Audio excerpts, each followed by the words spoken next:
Екіншіден, біреуге тәуелді болу деген принциптен алшақтайды.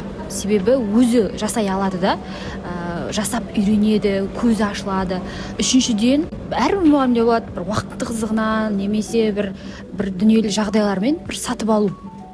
Сол үшін біз жиі айтамыз аш сабақ құрастырып жатқан кезде, дәл біз сияқты біреу аш сабақ құрастырса, мен заказ берер едік біз деп ше, сөйтіп демалып өзіміздің өміріміз сүріп былай жүрер едік деп біз жиі айтамыз әр аш сабақ құрған сайын. Вот сондай жағдайлар болады. Біреуге заказ бересің, ол қымбат заказ беруі мүмкін, мысалы үшінге. Вот сол кезде саған жазып берген дүниенің қаншалықты сапалы немесе сапасыз екенін уже көзіңіз рентген болып біліп тұрасыз да.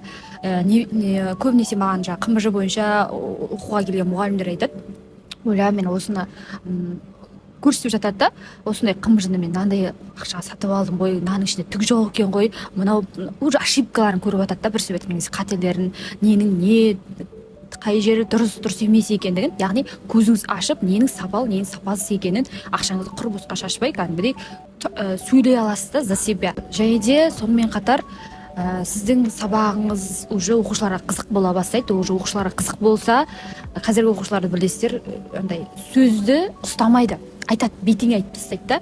Сондықтан да ол ата-анасын айтуы мүмкін, ол басқа мұғалім, тіпті директордың өзіне де айтуы мүмкін. Солай сіздің сабағыңыз қызыққан сайын, қызық болған сайын, жақсы жаққа ракурс өзгерген сайын, сіздің авторитетіңіз де, конечно, сәйкесінше өсе бастайды.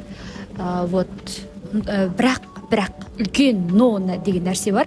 Кез келген жерде жауапкершілік деген дүниені жақсы түсініп алу керек.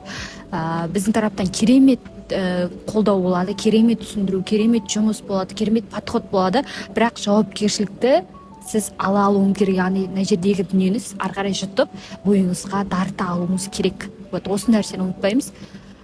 Егер адам өзіне жауапкершілікті ала алса, білімді жай білім күйінде емес, білу күйінде қолдана алса, онда кез келген жерде, кез келген нәрседе, кез келген білімде нәтиже шығатынына сенімдімін. Керемет жауап, керемет